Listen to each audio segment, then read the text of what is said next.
Oreille la parole en philo.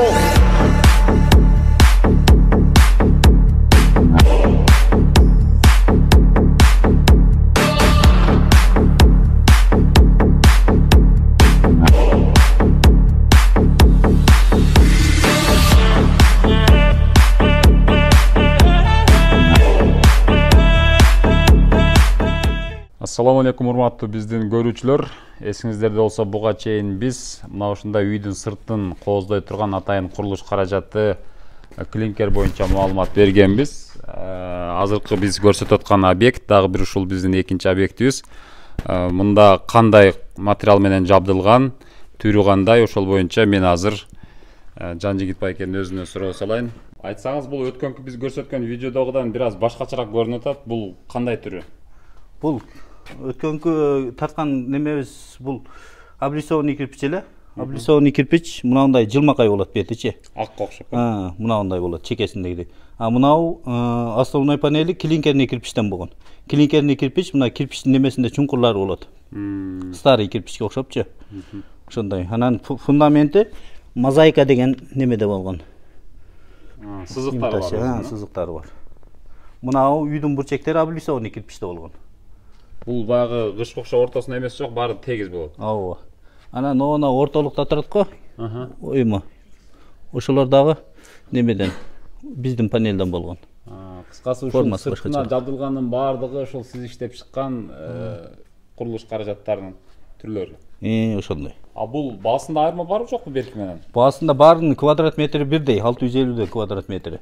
Мына бурчектери бир үчтүк 200 сомдон, бийиктиги 60 сантиметрден болот, улап кете берет. Мунунку чоңураак экен, булар дагы 60 сантиметрден болот бийиктиги. Бунун бир үчтүгү 120 сомдон.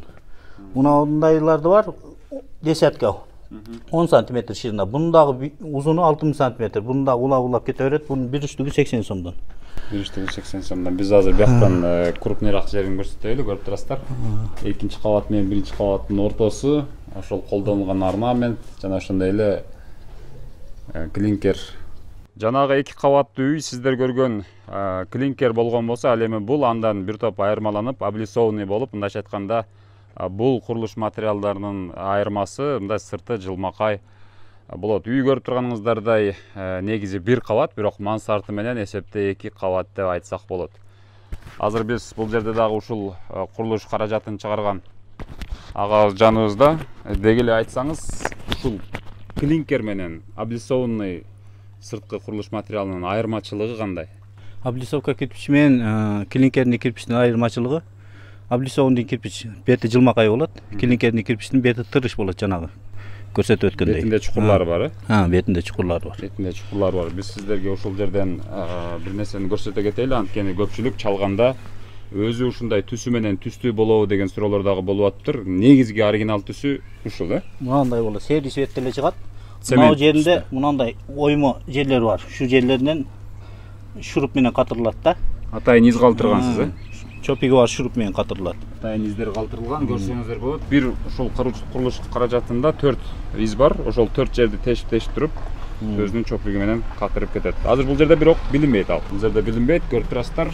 Анткени анын үстүнөн замазка кылып чыгарган. Мына мындай экөө бири-бирине кийет да, мындай болуп кийгенде, мына уланган жерлер аз-маз билинип калат. Ушу уланган жерлерин жамап туруп, клей менен жамап туруп, анан краскалаганда эки жолу краскалайт. Биринчисинде грунтовканы серий светке чачып аласыңар.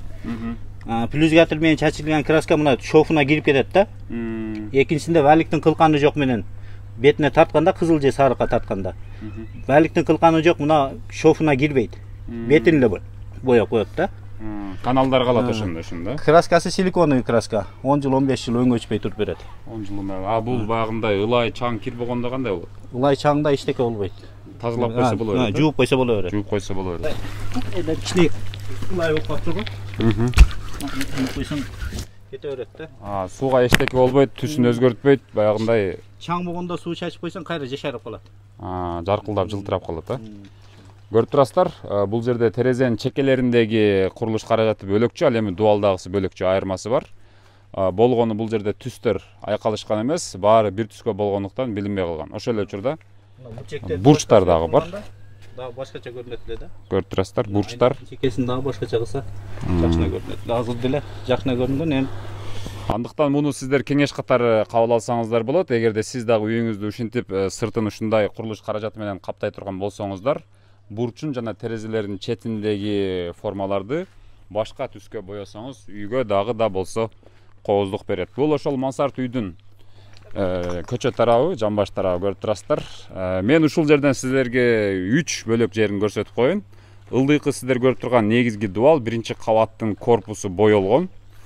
Ал эми ушул эле мансардтын үстү тарабы, же болбосо биз жалпылап айтсак экинчи кабатта каналдардын ичи боелгонун көрсөңүздөр болот, кара түстө. Башында щетка менен, киста менен боеп чыгышкан. Андан кийин бул жакта болсо мына жөн гана өзү жабыштырылганы, аралыктар көрүнүп турат. Муну болсо көрүп турганыңыздардай ошо араларына замазка менен жамап чыгып, андан кийин араларын краскалап, акырында мына ушундай жалпы кызыл түскө боеп чыгышкан. Эми айтсаңыз, бул негизи мындай узактыгы кандай болот? Канча жылга чыдайт деген суроо дагы болушу мүмкүн да. Мисалы, бир жасагандан кийин канча жылга чейин бул панелибиз жакшылап катырып койсо, бул шуруп менен катырылат да. Ошонун негизинде үйүңү бузгу дери турат. Качан үйүм бузам дегенде эле кошо түшпөсө, атак өзүнөн өзү түшүп калбайт. Өзү түшүп калбайт. Краскасы азыр көп эле декорлор 10 жылга жетпей эле түшүп калып атат. 10 жылга гарантия бергенде 5-6 жыл, кээ биркилер 2 жылда эле түшүп калып атат. А биздики панель тура берет дагы, 10 жыл же 15 жылда краскалап койсо, кайра эле жаңы болуп калат да. Бүгүн үйдүн дубалдарынын түрлөрү бар. Такса, пышыккыч, камгыч, гипсоблок, пескоблок дегендей. Камкыч, пескоблок баарына катырса боло берет. Бардыгынын өзүнүн жолу бар. Камкыч жана алиги неме болот го? Пакса. Саманный деп коюшат, пакса. Аны алар шыбалган болуш керек. Сырты шыбалган болуш керек, а? Пышыкыч болуп туруп, стена тегиз болгон болсо шыбабай туруп катырса да болот. Бул үй ошондой болгон, а? Бул үй башында пышыкыч гана болгон, ошонун сыртына кумшубак кылбастан туруп эле ушул облицованный панелдер жабыштырылган. Бул жак болсо үйдүн ичкерки тарабы, азыр кирип дагы көрсөтөбүз. Она жогоруда турат го, шофторун эле кара светке боегон. Ошону шофторун эле кара светке боебой туруп, грунтовканы полный кара светке плюзгатор менен чачып туруп, экинчисин кызылга боеп койсо дагы болот да. Чачканда берки дубалдардын өзү дагы карага боелуп калат. Карага боелуп калат, грунтовка болуп калат да. Щетка менен плюзгатордун айырмачылыгы кандай ошондо? Щетка менен эми иш жайыраак кетет да. Плюзгатор менен тезирээк бүтөт ошол. Тезирээк анан чукурларына чейин кирет. Чукурлар чейин кирип кетет. Бул болсо ошол эле азыркы сиздер көргөн үйдүн ичкерки тарабы, мындайча айтканда короо тарабы. Бул жактан күн батышта карап турат. Көрүп турганыңыздардай, кадимки жөнөкөй кандай гана дубалда урулбасын, ошол үйдү эгерде сиз ушундай фасадный клинкерлер менен кооздой турган болсоңуз, бир жагы коозда болот, экинчиден бекем жана туруктуу көп жылга чейин мындай алмаштырып кайра-кайра ар 5 жыл 10 жылда ремонт кыла бербестен бир жасаган боюнча 10 жыл 15 жылда бир жолу краскалап коюп колдонсоңуздар болот. Эми бул фасадный клинкерлердин баалары, анан кийин мындай сатып алуу жолдору кандай? Сиздерде баягындай рассрочка же банк аркылуу алуудагы мүмкүнчүлүктөрү барбы? Ооба, банк аркылуу, Бакай банк аркылуу рассрочка да берилет. Жакында банк менен договор кылдык, ошондой.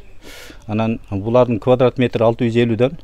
Жана да айтып өттүк. Анан үйдүн бурчектери терезенин четине коюла турган, кооздоло тургандар, алар штучный сатылат. Фундаменттики стенаныкы бирдей баада, 650дөн квадрат метри.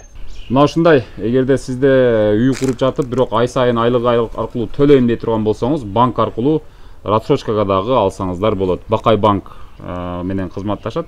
Урматтуу көрүүчүлөр, мына ушул сиздер көрүп тургандай фасадный клинкер Кыргызстанда жаңы заманбап ыкма менен жасалып жаткан үйдүн сыртын кооздоочу курулуш каражаттары. Эгерде сиздер ушулдан ала турган болсоңуздар, мен экранга телефон номерлерди жайгаштырып койгонмун, баасын айтып коеюн. 1 метр квадраты 650 сомдон. 1 метр квадратта орточо эсепте ушул сиздер көрүп турган даанадан 4 болот. Ал эми бул метр квадратта уста акысы жок, курулуш каражатынын өзүнүн гана баасы. Анан эгерде сиздер жылуулук каражатынын артына пеноплексти кошуп катырып бер десеңиздер, ал дагы сүйлөшүү жолу менен баасы бир аз өзгөрүп, сиздерге ошол буйртмага ылайык жасап берет. Анан адресибиз Ошто. Анан Бишкекте дагы сатуу бөлүмүбүз бар. Оштон Бишкектен алса боло берет. Боло берет. Ош Бишкектен алсаңыздар болот. Мындайча айтканда, Ош аркылуу Ош Баткен Жалал Абад, Бишкек аркылуу Чүй, Нарын, Талас, Ысык көлгө чейин сатып алсаңыздар болот. Мунун эң негизги артыкчылыгы биринчиси заманбап, экинчиден үйдүн сыртын болушунча кооз жана мындай жаркылдак кылып көрсөтөт, жарык кылып. Андан сырткары ошол эле учурда сиз кайра жыл сайын же болбосо 3 жылда бир, 5 жылда бир үйдүн сыртын ремонттоо үчүн акча каражатын коротпойсуз. Бир жолу ушудан жасап койгондон кийин 10 жылда бир жолу башка түскө боеп коюп жүрө берсеңиздер болот. Бул фасадтын өзгөчөлүгү мына кирпич имитациясындагы неме фасад модадан калбайт да. Жылда аркылча декорлор чыга берет. 1 жыл, 2 жыл болуп мода болуп кетет, 5-6 жыл ашыгы 5-6 жыл мода болот да, модадан калып кете берет. Бул 40 жылдан кийин да мода боло берет да, ошол жагы жакшы. Буга чейин дагы мода болуп келген. 18-19 кылымдан бери ушу кирпич модасы модадан калбай келет. Так, муну дубалга кантип катырабыз, эрежелери боюнча түшүндүрүп берсеңиз. Катырганда мындай сверло колдонулат. Кафель теше турган сверло. Мына жеринен 3 жеринен 4 жеринен тешет. Өзүнүн орундуктары бар, теше турган. Орундуктары бар. Мына мен тешкен кезде, тешилгенде нар жактан мындан изи чыгып калат. Чаң болуп. Чаң болуп изи чыгып калат. Алып туруп, мына алып туруп. Кетип калды. Муну алып туруп, мындан изи чыгып калды да. Ушул жерден бур менен тешип туруп, чопикти тыгып туруп, анан саморезди уруп коет. Буну койгондон кийин, ошондой болот. Түшүнүктүү. Мына ушундай, бул уста кылыш керек сөзсүз түрдө же алган адам өзү деле жасап алса боло береби кандай? Уста кылыш керек негизи, бирок кафель жабыштырып жүргөн ustaлардын баарын эле жабыштырат.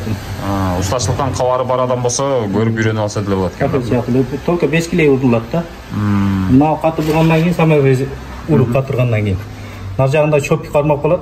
Мынаны кайра чыгарсаң чыкпайт. Кичине чыгып туруп чыкпай калат. Буну кокс нит отургузуп алгандарчы. Немени саморезди кыркып анан чыгарасың да. Бир катырылгандан болду чыкпайт. Үйүңө качан бузам десең ошондо эле бузулбаса, атак өзү түшүп калбайт, башка декорлорго окшоп. 3-4 жылда түшүп калып атпайбы? Демек, бул бардыгы ушундай бетон түстө болот. Катырып алгандан кийин каалаган түскө боеп алса болот, Катыргандан кийин плюзгатор менен чачат. Серый цветке кааласаңар, шоколадный цветке. Плюзгатор менен чачканда полный тешиктерден бери кирет. Немесин айтпадым биринчи. Замазка кылат уланган жерлеринчи. Бириккен жерлерин. Бириккен жерлерин замазка кылат. Пол катырылган жерлерин дагы замазка кылат. Замазка кылып туруп серый краскага же коричневый краскага боесо, мына полный каналдардын ичи дагы боелот. Каналдардын ичи дагы боелот. Краскалап бүткөндөн кийин 1 күндөн кийин жүнү жок валик болот. Ошо менен бир тартса, мындай абдусонный кирпич пайда болот. Дагы бир айта кетүүчү нерсе, валикти колдонууда мындай валик колдонулат. Жүнү жок, мындан кылканы жок. Велюровый валик. Катырганда мындай менен катырылат. Чопиги бар. Кээ биркилер саморез деп коет, кээ биркилер эмне деп коет эле? Анкерный болт деп коет. Неме, эгерде беспернекплекс катырсаңар кыскарагы менен, пеноплекс менен катырсаңар узуну менен катырылат. Мына валик ичине кирип кетпейт да, мына кылканы жок да, сыртын эле боейт. Апалакка майлагандай элечи.